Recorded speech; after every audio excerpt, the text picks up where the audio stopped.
Types of specific learning disability, क्योंकि ये एक प्रकार की जो दिव्यांगता है जो कि हमारी सीखने की पद्धति से जुड़ी हुई है, सीखने सिखाने की पद्धति से जुड़ी हुई है, क्योंकि specific learning disability is a type of learning disability. क्योंकि इसमें क्या होता है, इसमें विशेष शैक्षिक क्षमताओं में क्या होती है, कमी आती है। कमी का मतलब है कि हम सीख तो पा रहे हैं लेकिन प्रॉपरली उस चीज़ को कवर नहीं कर पा रहे हैं। तो in which a person has a deficit in his specific educational abilities,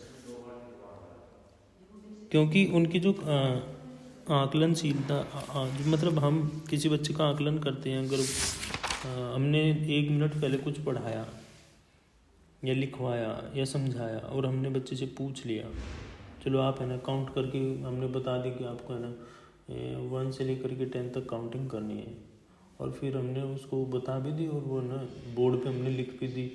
लेकिन अगर फिर हम वही जो काउंटिंग हमने बताई और लिखवाई, अगर उसको बच्चे को हमने बोर्ड पे बुला लिया और जो है ना उससे क्या कराने लगे, काउंटिंग की आप लिखो उसको, तो बच्चा क्या करता है, उसमें गलतियां करता है या लिख नहीं पा रहा है या किसी प्रकार की कोई अच्छे से उसको लिख नहीं पा रहा है, तो समस्या क्या आ जाएगी उसमें। तो वहाँ पे फेजेज हैं कई, जो पढ़ने से संबंधित फेजेज हैं स्पेसिफिक लर्निंग डिसेबिलिटी के, और लिखने से संबंधित भी हैं, और दूसरा इसमें काउंट करने से संबंधित भी है। जैसे हमारा सबसे जो इसमें क्या रहा है कि जो हमारा अधिगम अक्षमता है, ये सीधे तौर पे क्या है कि एक तो मतलब कम जैसे हमने किसी एक चैप्टर को कवर करा दिया, जैसे आपकी यूनिट है, एक यूनिट हमने कंप्लीट करा दी और फिर मैं अगले दिन आपसे पूछने लगा उस यूनिट के बाद, और आप कहने लगे हमको तो पता नहीं, स्किप हो गया माइंड से। तो बहुत बार क्या होता है, वो स्किप हो गया तो क्यों हुआ, एक दिन का भी नहीं कवर कर, एक दिन का बैकअप नहीं ले पा रहे, तो कमी कहाँ है। तो उस कमी का जो है पता लगाना है, वो जो लर्निंग डिसेबिलिटी है वो पता लगानी है। सीख तो रहे हैं लेकिन कवर नहीं कर पा रहे उसको, एक मूवमेंट नहीं दे पा रहे उसको। तो इसके अंतर्गत क्या है, कई प्रकार की क्या है अधिगम क्षमताएं होती हैं जो स्पेसिफिक लर्निंग डिसेबिलिटी है। वो इसमें टाइप्स आ जाएंगे, 4 से 5 टाइप आ जाएंगे। सबसे पहला है डिसलेक्सिया। अब डिसलेक्सिया के नाम से ही पता चल रहा है कि डिसलेक्सिया होता क्या है। डिसलेक्सिया का मतलब है पढ़ने से, है ना, कि पढ़ने को प्रभावित करना। जो भी हम पढ़ रहे हैं, dyslexia specific affects reading and comprehension skill in this condition.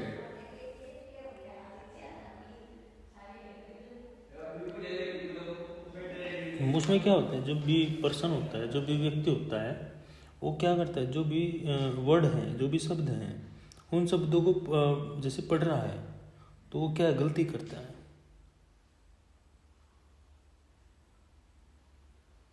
गलती करता है ना, बहुत बार होती है।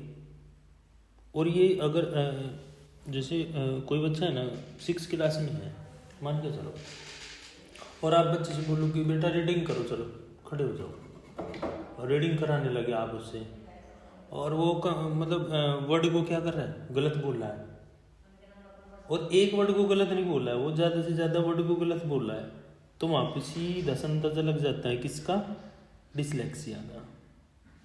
तो डिसलेक्सिया है।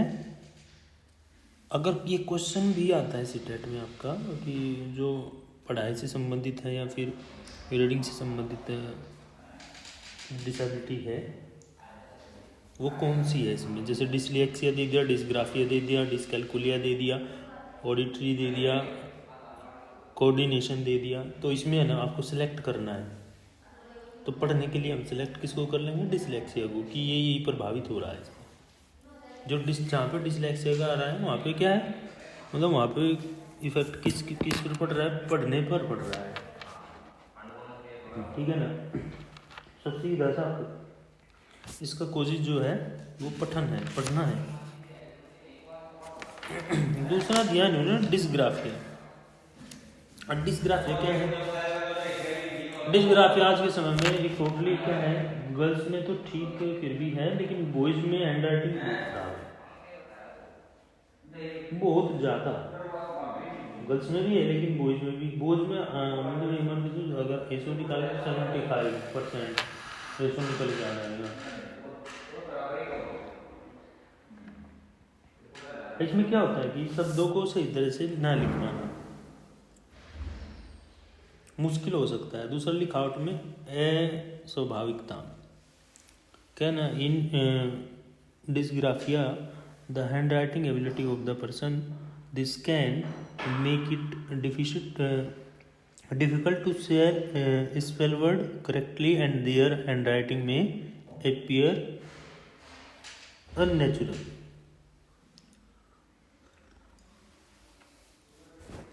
ये क्या हो जाएगा, ये हमारा डिस्ग्राफिया हो जाएगा, जिसमें क्या आ जाएगा, जिसमें लिखावट से संबंधित आ जाएगा, लिखने में दिक्कत आ रही है, प्रॉब्लम आ रही है। नेक्स्ट आ जाता है डिसकैलकुलिया। डिसकैलकुलिया 56 और 79 बताइए कितने हो गए। नहीं कर पा रहा है, बड़ी कैलकुलेशन दे दी, नहीं कर पा रहा है। तो ये सीधी सी किस है, इस व्यक्ति, इस प्रकार के जो व्यक्ति होंगे, इस प्रकार के जो पर्सन होंगे, उनमें गणित क्षमता सीधी सी प्रभावित होगी।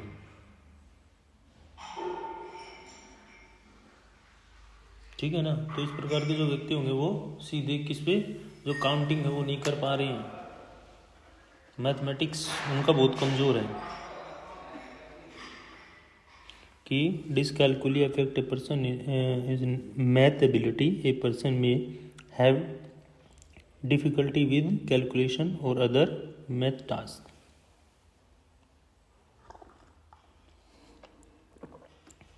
ये हमारे 3 तो आते ही हैं, ये हर जगह आपको देखने को मिल जाएंगे, सीटेट वगैरह में, पेपर में, ये जो पेडागोजी में पूछा जाएगा ये आपको मिल जाते हैं।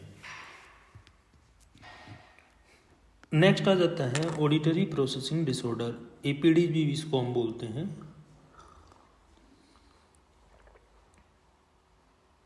इसमें सुनने की जो प्रक्रियाएं हैं वो बाधित होती हैं। क्या होती हैं? This affects a person is hearing making it difficult for them to understand things, specially when listening to spoken इस लैंग्वेज। मतलब क्या होगा इसमें, बातचीत का तरीका, दूसरा इसमें बातों को समझने में मुश्किल होना। जब वो किसी भाषा, लैंग्वेज, मैसेज को यार कोई बोल रहा है तो उसकी वो जो बातें हैं सुनने में असमर्थ हैं।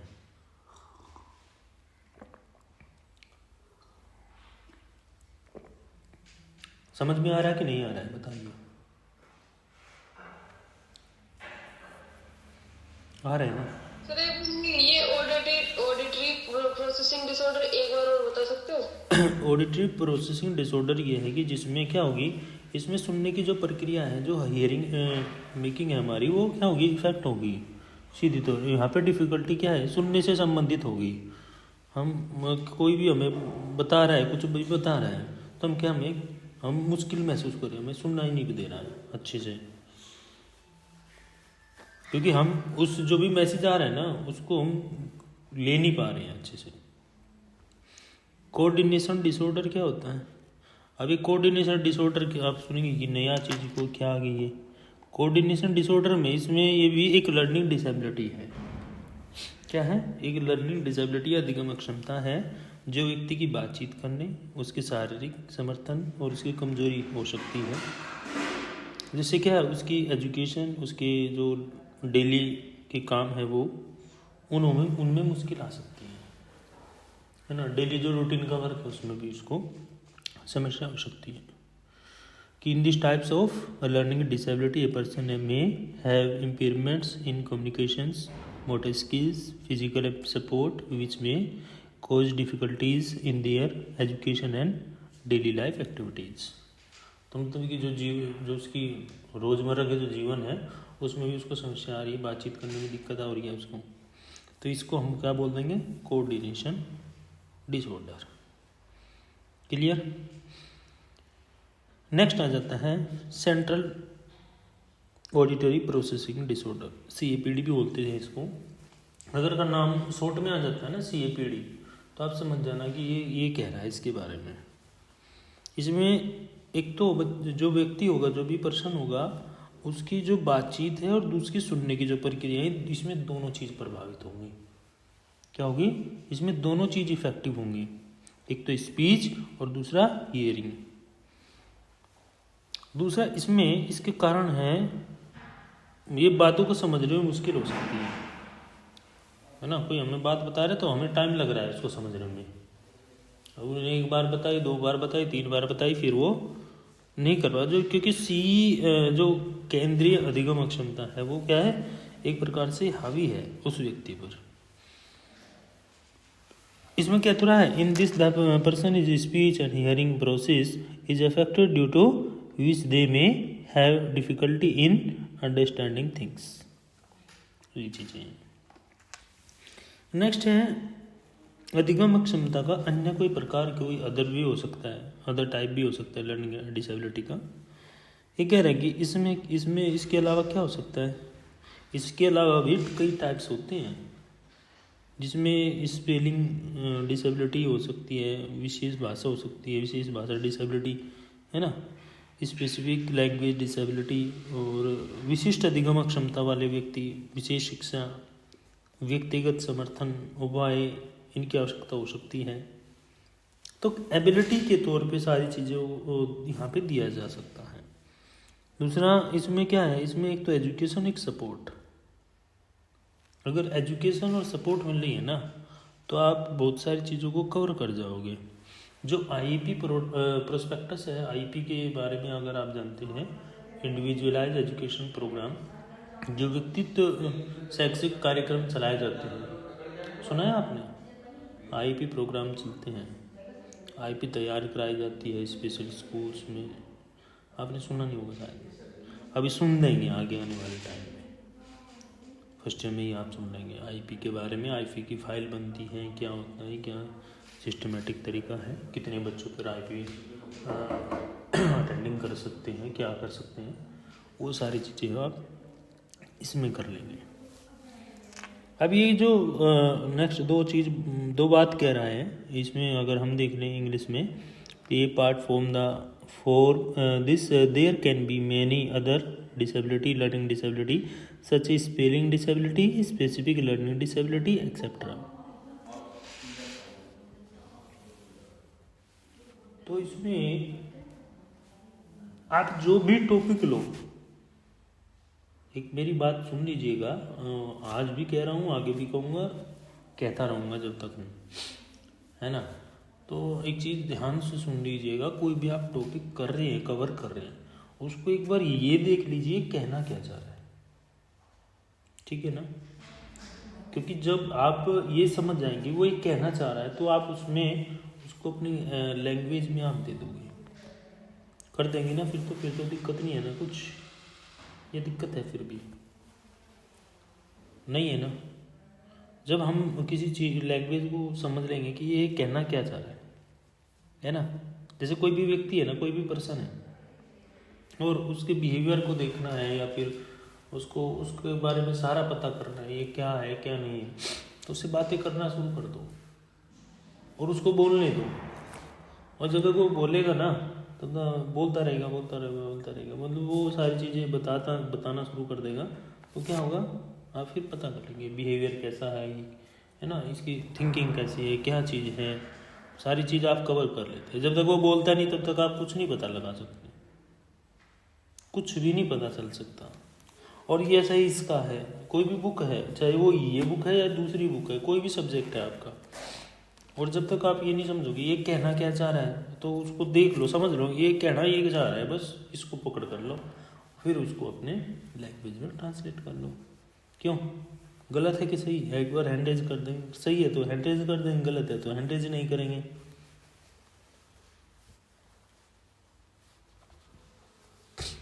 गलत है ना या सही है?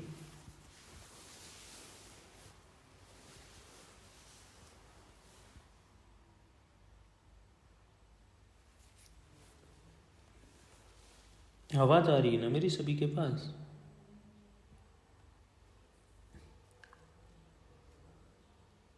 बार हैंड रेज करना, आवाज़ आ रही है कि नहीं।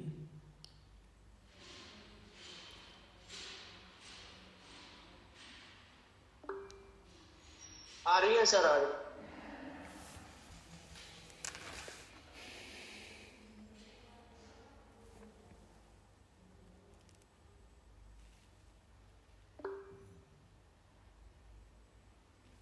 अच्छा, अब इसमें हम जो 6 इसमें 7 पॉइंट जो हैं, इसमें हम types of special learning disability में 7 पॉइंट हैं।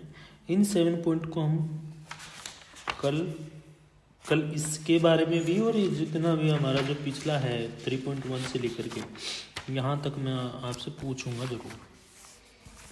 जितने यहाँ पे प्रेजेंट है, प्रेजेंट ही रहना है।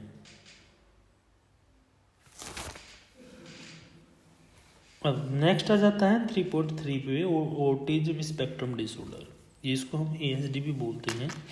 ये इसके लिए पहले कोर्स चलता था, लेकिन अब करंट में इसका कोर्स नहीं चलता। जो 2021 हाँ 21 में चलता था इसका, क्योंकि जैसे ही इनका ये मर्ज हो गई ना, क्योंकि इसमें CP और ID और ASD, हाँ ये कोर्स मर्ज हो गया। अब जैसे ASD के बारे में जानते हैं, ASD होता क्या है और ये इसकी डेफिनेशन क्या है। एक न्यूरो डेवलपमेंटल डिसऑर्डर है ये, इसको नाम जो दिया गया ASD को, ये न्यूरो डेवलपमेंटल डिसऑर्डर।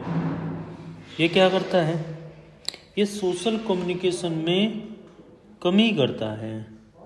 आप सोशल कम्युनिकेट नहीं कर पा रहे हो। और दूसरा, इसमें ये क्या कर रहा है, ये इंटरेस्ट को दबा रहा है। और दूसरा बिहेवियर 2 टाइप्स में आ जाएगा। हाँ, दोहराव वाला व्यवहार उसका प्रेजेंट रहेगा उसके अंदर, यानी कभी खुशी है तो कभी गम है, 2 चीज़ें आ जाएंगी उसकी एक साथ। Autism according to diagnostic and statistical manual of mental disorder, 5th autism spectrum disorder is a neurodevelopmental disorder characterized by deficits in social communication and the presence of restrict interest and repetitive behavior। अब इसके causes of autism spectrum disorder, इसके कारण क्या हैं।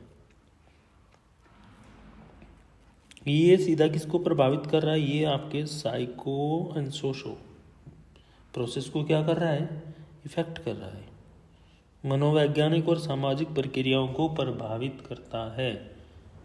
ASD क्या करता है, मनोवैज्ञानिक और सामाजिक प्रक्रियाओं को बाधित करता है। साइको एंड सोशो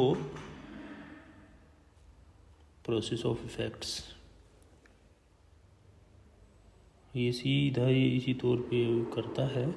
दूसरा ये कह रहा है कि इसका जो प्रमुख कारण है वो अभिविक्षेपण से संबंधित होता है। अभिविक्षेपण क्या होता है बताइए, कोई बताएगा मुझे। अभिविक्षेपण किसी को पता है, हिंदी वाला कोई स्टूडेंट हो।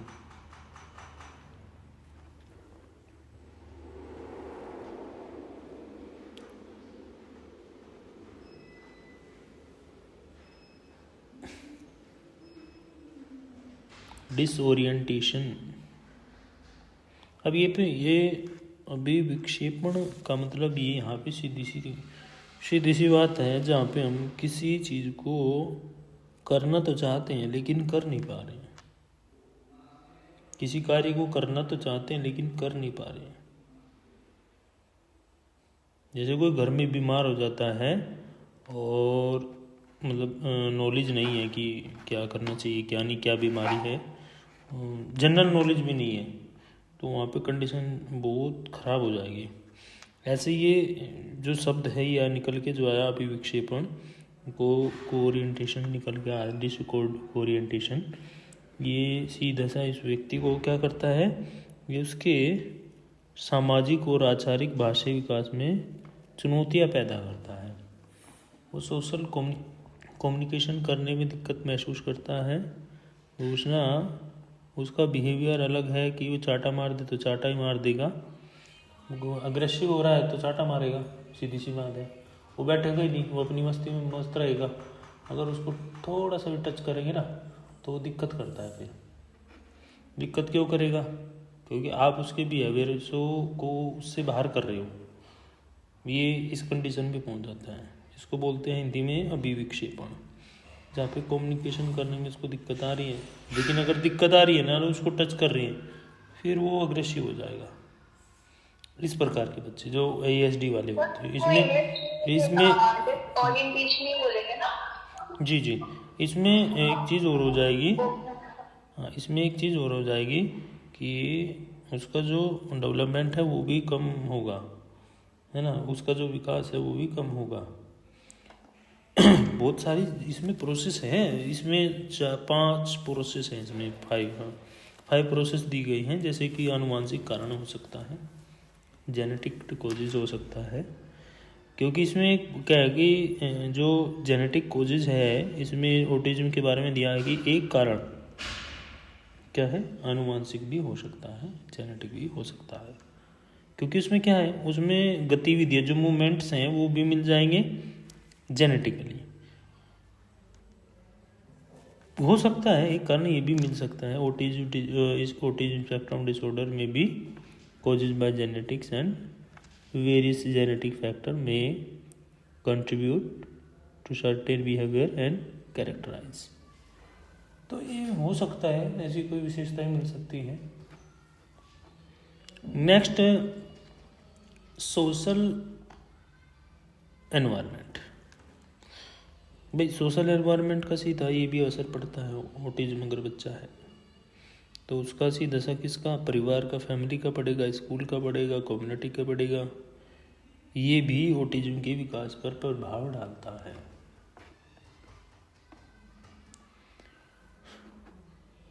नेक्स्ट आ जाता है न्यूरोलॉजिकल फैक्टर। न्यूरोलॉजिकल कारक भी आ जाता है इसमें। न्यूरोलॉजिकल फैक्टर समस्या भी जुड़ सकती है, जैसे कि है कि मतलब वो एक प्रकार से कोई नेटवर्क नहीं बना पा रहा है, मतलब एक प्रकार से कनेक्टिविटी का ना कर पाना, वो किसी से कुछ नहीं वो कर पा रहा है।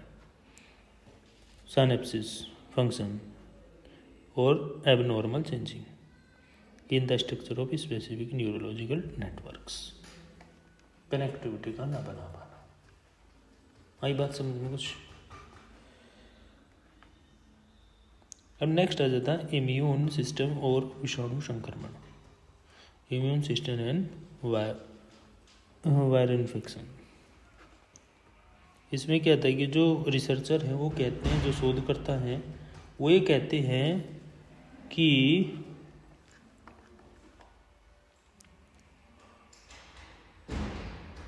माँ को गर्भ में ही विषाणु संक्रमण या इम्यून सिस्टम की प्रतिक्रिया ऑटिज्म के विकास में योगदान कर सकती है।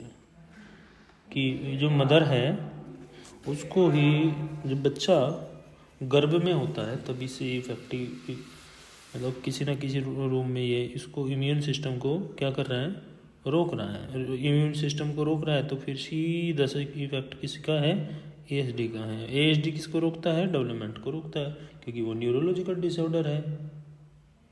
क्या समझे? वही न्यूरोलॉजिकल डिसऑर्डर है तो सीधे सा किसको रोकेगा, डेवलपमेंट को रोकेगा। विकसित नहीं हो पाएगा, सोच विकसित, मतलब उसकी थिंकिंग विकसित वो नहीं हो पाएगी, डेवलप नहीं हो पाएगी, उसका मेंटल डेवलप नहीं हो पाएगा।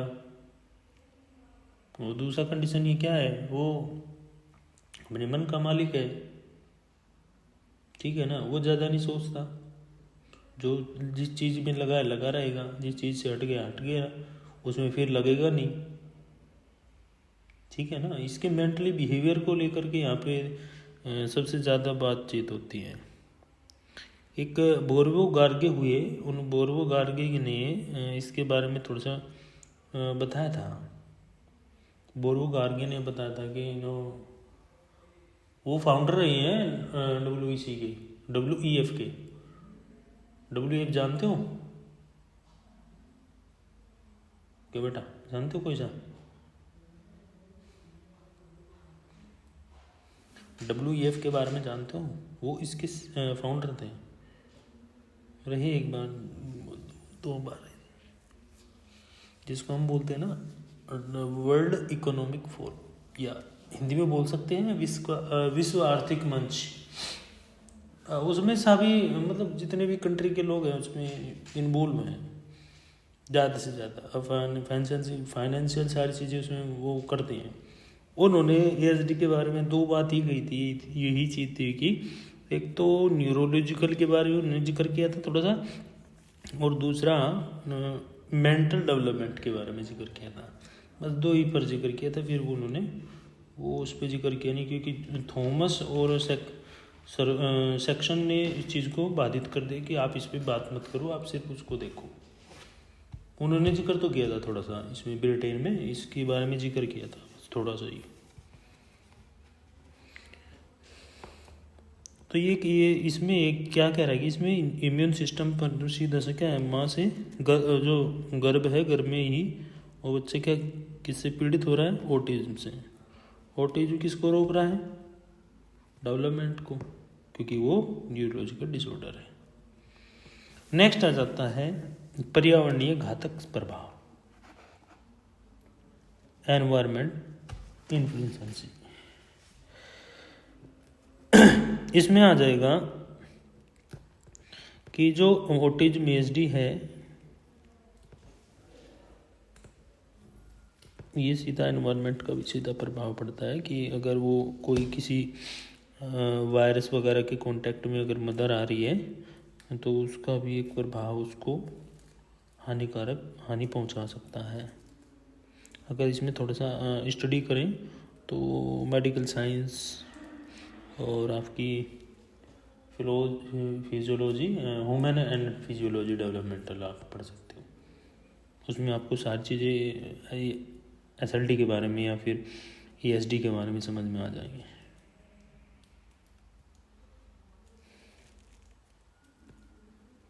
क्योंकि अगर इस डिसेबिलिटी को अगर समय रहते पहचान लिया जाए तो फिर ये परिवार में ना फैले, तो उसको रोका जा सकता है। एनवायरनमेंट ऐसा ना हो कि साफ़ सुथरा होना चाहिए, अपने आसपास का जो रहन सहन है, खान पान है, या फिर बातचीत के तरीके हैं, व्यवहार है। अगर इस प्रकार का हमारे पास हमारे बीच में कोई बच्चा है तो उसको सपोर्ट करें। तो सीधा सा थोड़ी यही है, अगर नहीं सपोर्ट कर पाते हैं तो उससे घातक परिणाम साबित होंगे और वो फैमिली को भी, कम्युनिटी को भी और आस पड़ोस को भी प्रभावित करेंगे। सीधी सी बात है ये। क्लियर?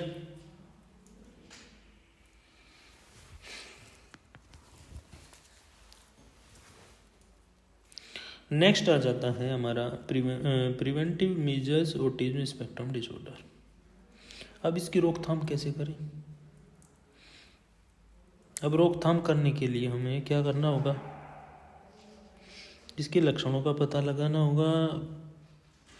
ऑटिज्म डिसऑर्डर कितने टाइप्स का है, किस प्रकार से है, हर व्यक्ति में कितना है। तो सबसे जो पहला इन्होंने रोकथाम प्रिवेंटिव लेके आई है, ये लेके आएगी प्रारंभिक निदान और उसकी चिकित्सा। सही बात है, प्रारंभिक निदान और उसकी चिकित्सा। तो सबसे जो महत्वपूर्ण चीज़ है इसमें ऑटिज्म को पहचानना, सबसे पहले पहचान करना, आइडेंटिफाई। और दूसरा है फिर उसी के तौर पर उसको चिकित्सा देना, ट्रीटमेंट देना। पहचान है, निदान करना होना, पहचान करना तो वो आ जाएगा। फिर दूसरा कह रहे कि प्रारंभिक निदान से क्या है, जब हम प्राइमरी कोई ट्रीटमेंट दे रहे हैं उसमें ऑटिज्म की जांच की जा सकती है। उससे पहले क्या करें, उसकी जांच कर लें, पहचान कर लें। दूसरा है इसमें संवाद प्रशिक्षण, कम्युनिकेशन ट्रेनिंग। कम्युनिकेशन ट्रेनिंग, अब कम्युनिकेशन ट्रेनिंग में क्या है, क्योंकि अगर इस प्रकार का ASD का बच्चा है तो आप कम्युनिकेशन से वो बच्चा बचेगा। तो वहाँ पे भी आपको क्या करना है, वहाँ पे ट्रेनिंग करानी है, कम्युनिकेट ट्रेनिंग, आपको संवाद प्रशिक्षण कराना है।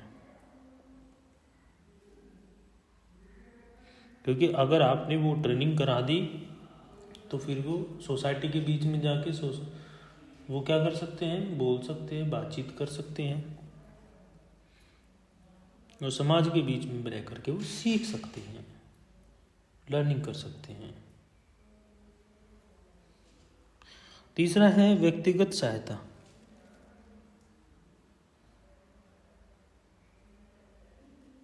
क्योंकि हर व्यक्ति की ज़रूरत के हिसाब से जो नीड है उनकी, उस नीड के अनुसार क्या बनाया जाए, उसके हिसाब से व्यक्तिगत सहायता की जाए। इंडिविजुअलाइज सपोर्ट, उसकी हेल्प कराई जाए, प्लस उसके लिए कुछ प्लानिंग की जाए, ट्रेनिंग प्लानिंग की जाए, ठीक है ना। तीसरा है एजुकेशन, इसमें फोर्थ आ जाएगा आपका एजुकेशन। अब यहाँ पे क्या करना होगा, यहाँ पे जो स्पेशल एजुकेशन है उसको लागू करना होगा। स्पेशल स्कूल या स्पेशल NGO वगैरह कोई भी चल रहा है, वो क्या करें, वो स्पेशल एजुकेशन से संबंधित प्रोग्रामिंग कराए और OSD बच्चों को शिक्षित करें, पढ़ाए। और उसके लिए क्या चाहिए हमें, उसके लिए हमें चाहिए स्पेशल एजुकेटर। क्या चाहिए, विशेष शिक्षक। विशेष शिक्षकों की ज़रूरत पड़ेगी क्योंकि जनरल टीचर इसको नहीं करा सकता।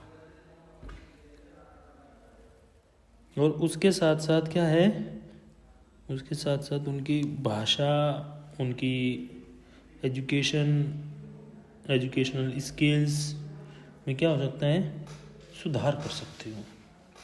भाई स्पेशल स्कूल में बच्चे को भेजना होगा, स्पेशल एजुकेटर चाहिएगा, और जो स्पेशल एजुकेटर है वो ऐसा ना हो कि अनट्रेंड है, वो ट्रेंड चाहिए वहाँ पे।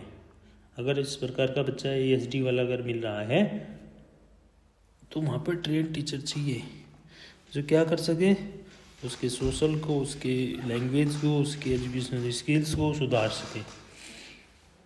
अब नेक्स्ट जो आता है चिकित्सा और थेरेपी। चिकित्सा और थेरेपी, यहाँ पे थेरेपी की भी आवश्यकता पड़ सकती है।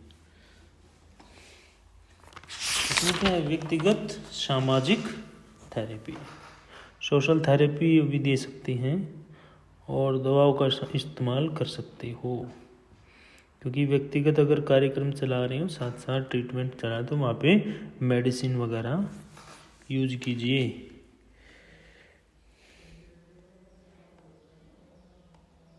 सपोर्ट कम्युनिटी यानी समर्थन समुदाय, जो आसपास के उस बच्चे का, उस व्यक्ति के आसपास का ग्रुप है, परिवार है, दोस्त हैं, वो क्या करें, उसको सपोर्ट करें। कहते हैं ना समर्थन समुदाय। समर्थन समुदाय में ऐसे व्यक्ति, ऐसे बच्चे जो ASD से पीड़ित हैं, उनके लिए ग्रुप, उनके लिए व्यक्ति और उनके लिए परिवार,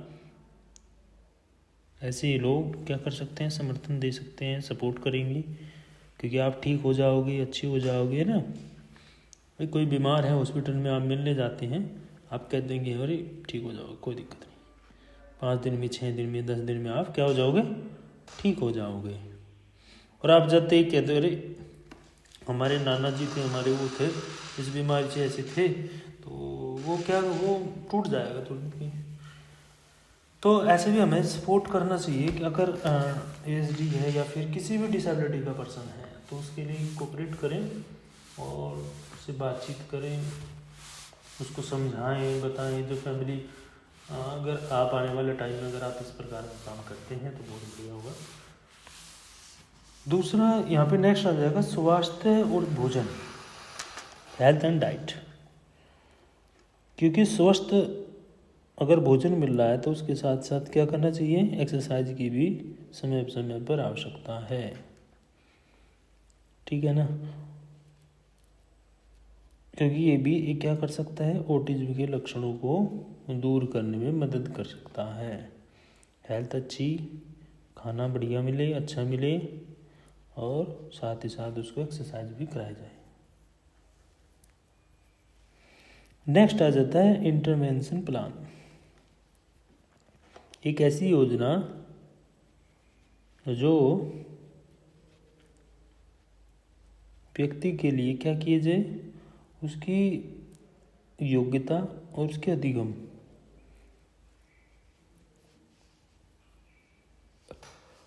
में, उसके सीखने में इम्प्रूव करे, इम्प्रूवमेंट हो। और दूसरा उसकी भी योग्यता है कि वो भी सीखे। अगर हम दो चीज़ पर काम करते हैं, एक तो योग्यता पर, एक अधिगम पर, एक सीखने की प्रक्रियाओं पर। देखो, करके सीखने की सबसे बढ़िया प्रक्रिया है लर्निंग बाय डूइंग, यानी करके सीखना होती है ना।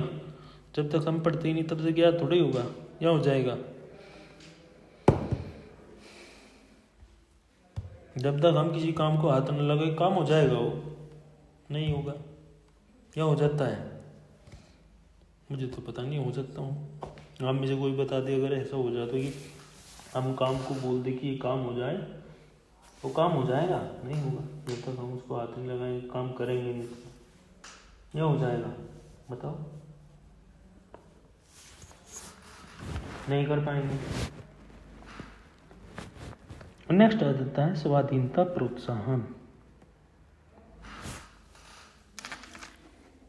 Promoting independence. अब इसमें ये क्या होता है कि ऑटिज्म जो स्पेक्ट्रम डिसऑर्डर से पीड़ित बच्चा है, वो क्या है, वो भी स्वावलंबी बनना चाहता है। उसके लिए भी क्या करना चाहिए, उसको प्रोत्साहित करो, उसको मोटिव करो, उसको ऐसा करो कि उसको लगे ना कि आप PhD के हो या फिर किसी भी डिसेबिलिटी के हो। नेक्स्ट है जागरूकता, अवेयरनेस। समाज के अंदर, समाज के बीच, सोसाइटी के बीच अवेयरनेस प्रोग्राम चलाए जाएं, जिससे लोगों को समझने में और सपोर्ट करने में मदद मिले। ठीक है, वो भी सपोर्ट कराएं, उनकी बातों को समझें। क्योंकि इसमें क्या है, इसकी रोकथाम अगर हमें करनी है, इसका प्रिवेंटिव करना है, तो हमें बहुत सारे उपायों की जरूरत पड़ेगी।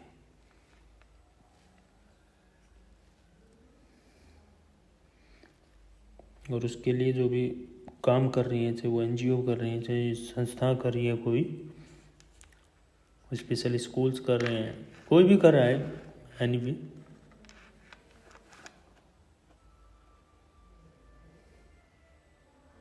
क्योंकि अगर इस प्रकार के व्यक्ति समाज के बीच में सफल होते हैं, सक्सेस होते हैं, तो बहुत बड़ी बात है। वहाँ पे क्या है, अगर किसी गांव का कोई दिव्यांग है और वो दिव्यांग क्या हो जाता है, किसी पोस्ट पर चला जाता है उस गली से, और क्या कहते हैं, जॉब लग गई उसकी, बहुत अच्छा आदमी है, बहुत ही है, मतलब फिर है ना, पुल बांधना शुरू हो गए, तारीफों के पुल बांधना शुरू हो जाएंगे, उसकी बड़ाई होना शुरू हो जाएगी, क्योंकि वो पोस्ट पे पहुंच गया। अगर वो पोस्ट पे ना पहुंचता, वो तो वहाँ पे कुछ घिसे पिटे लोग जो हैं, जो मानवीय भाषा के लोग हैं और कुंठित सोच के व्यक्ति हैं, वो उसको उठने नहीं देंगे। और होते हैं, हर जगह होंगे, आप आसपास, आस पड़ोस में हर जगह मिलेंगे।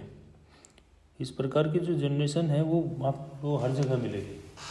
पता नहीं वो अलग ही माइंड से, पता नहीं क्या कॉन्सेप्ट लेके पैदा हुई है, वो अलग ही हैं थोड़े से, तो हर जगह मिलेंगे, इसकी चिंता ना करें। अगर इस प्रकार के आपको बच्चे मिलते हैं, तो आप उसके लिए थोड़ी हेल्प करें, उसको बताएं, उसके परिवार को, उसके जो आसपास के लोग हैं उनको बताएं।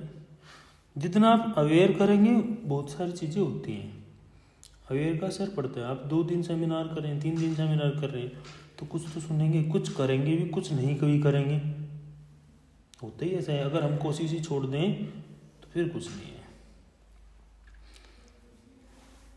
तो कल types of autism spectrum disorder यानी इसके प्रकार के बारे में थोड़ा सा कर लेंगे।